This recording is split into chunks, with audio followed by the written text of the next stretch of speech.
We're up here at the Creswell Airport, Oregon with summer intern Kellen racking up some time in the Husky, knocking around, getting out of the smoke out of Northern California. This is the home of the Ragwood Refactory and Kyle Bushman. Let's go check in with Kyle and see what's cooking. You've seen him in AOPA Pilot and you've seen him in Smart Aviation. It's Kyle Bushman and welcome to the Ragwood Refactory. Here's some of the different articles you've seen him in. This is one of the guys I'm talking about that's a major influencer on social media that's helping to revive aviation. Definitely. He's one of the most busiest guys you've ever met in aviation. What we want to do is show you something inside the hangar with the because of your ability to influence people via social media, the prices of used airplanes have shot up. Oh, definitely. You're kind of responsible for that. But now, as a result, a lot of these airplanes are hitting the market that have some major issues, and they're still getting good money for them. But now the aircraft is worth spending good money to fix a major repair. And let's go show you inside the hangar what he's got.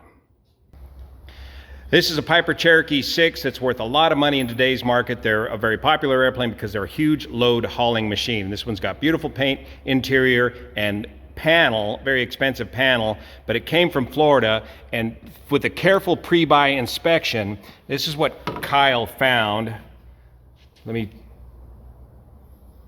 Back here in the tail cone where the full flying stabilator bolts onto, right back in here, and right back in here, there was a bit of corrosion showing out below the fittings. And this is a dissimilar metal corrosion problem because these fittings are steel and of course the skin is aluminum.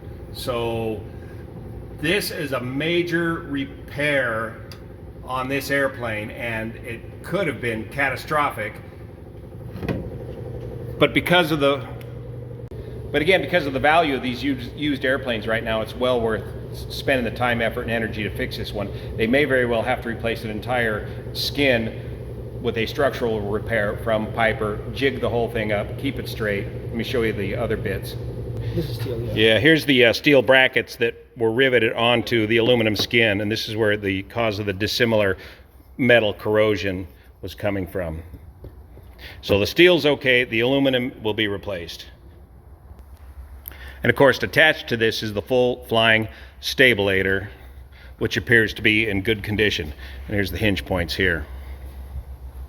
This is an example of a burned valve. See the discoloration, see this straight line there, and then note also this green color right here. Kyle, brief us again on how this valve came to be like this. So like when we do differential compression testing on engines on pre-buys or annuals, we're going to make compression. Well, one of the things now, we have these small cameras, these borescopes, and we're able to shove those through the spark plug hole and actually read the face of the valves, and we're going to see valve condition. We want to see circular patterns. You want to see everything in a round circle, even heat distribution. When you start getting lines like this, we're having hot spots on the valve, and what happens is the valve's not making contact with the cylinder, and you can kind of see down there. Right there is where it's no longer making contact. Yep, and so that quick moment of contact is wicking heat off this valve. Well, if you don't have that, you start to get hot. When it gets hot, it gets brittle. The corner of this valve can break off, and now you have a big chunk of metal floating around in your engine. And so, I mean, you can get a borescope on Amazon for $60 that allows you to see into that cylinder and see what's going on. Do those borescopes attach to your cell phone cameras as well? Yeah, so it's a Wi-Fi to your phone on your camera. It's Wi-Fi to your phone. And the camera has a side-facing lens and an out-facing lens. So when you look in there, you can literally go in and look back and see what your valves are doing. Differential compression testing, your typical 75/80, 78/80, that'll show when you have problems. This was showing bad compression. Exactly what the problem is. Yep. Kyle's also famous for his N3N. Let's go check out that in his other barn here. This is Kyle's 7AC Champ. Kyle, what'd you say you paid for this one? It was $4,500 purchase price. Yeah. Then we put another $3,000 into it, so we're $7,500 into this airplane.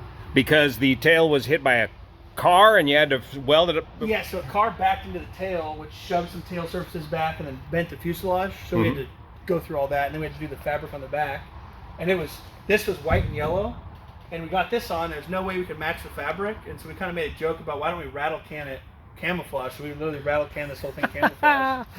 And what size? We got the 31-inch 31-inch bush wheels on there. And Double you puck Clevelands.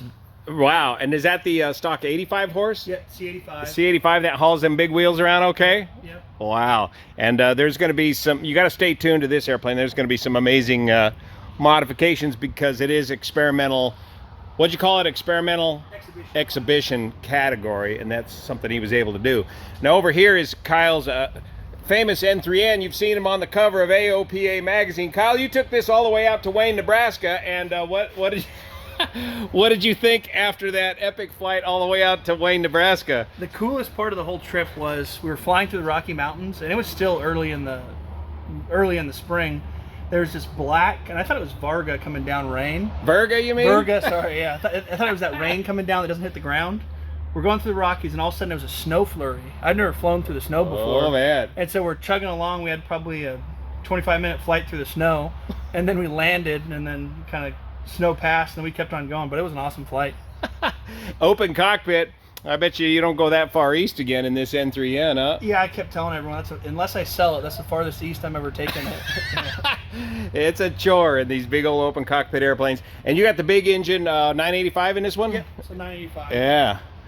Yeah, that's going to burn some gas. And you got a big smoke oil system. Yep. Connected to her as well. Yeah, but so to Wayne, Nebraska and back was $4,700 in fuel.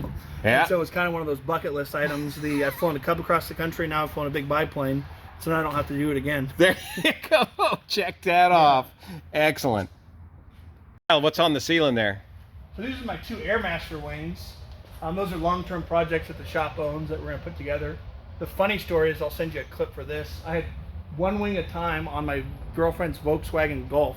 It overhung 16 feet aside, and we went down the freeway down there, moving them from here to my house. The Cessna Airmaster, the forerunner to the whole Cessna 190, 195 series, big tail dragger, 4-seat tail dragger, monoplane. You can take that with you if you want. You never know what you're going to find in these old hangars. These guys are going to not restore, but recreate the 1932 Hall Bulldog aircraft. This aircraft raced just once in 1932 against the GB racers. It lost, and that was the end of this airplane. I think it only raced and flew for the one season there. And this is a recreation fuselage. It's not the original fuselage. And they're gonna rebuild or build or recreate the world's only flying Hall Bulldog replica aircraft. With the, what engine was that? The 1340? 1340 radial engine. Wow. Here's the main spar, initial glue up of the main spar. Looks, what do you got, 3 pieces laminated there? 3 plies, inch thick each. So that's a 3-inch thick front spar. Wow. By 6 inches tall. Yeah. Yeah, so there's your rear lower on a Pitts S1. That's just a, yeah, that's a Pitts rear. Dinky thing. Mm-hmm. This is the front lower. And For the here's Pitts. This is the rear spar on the Bulldog. So it's another 3 laminations, 2 inches overall thick. About 3/4 of an inch each. You know, the math doesn't quite work out, but we'll say that. So much clutter. Here's an example of some of the ribs they're building for the Bulldog. An interesting racing airfoil. All right, we're going to take off with Kyle now and head on up to Salem, Oregon for lunch, and then go up to McMinnville, Oregon to check out the Hughes H4 at the Evergreen Museum. Thanks for watching. See you here.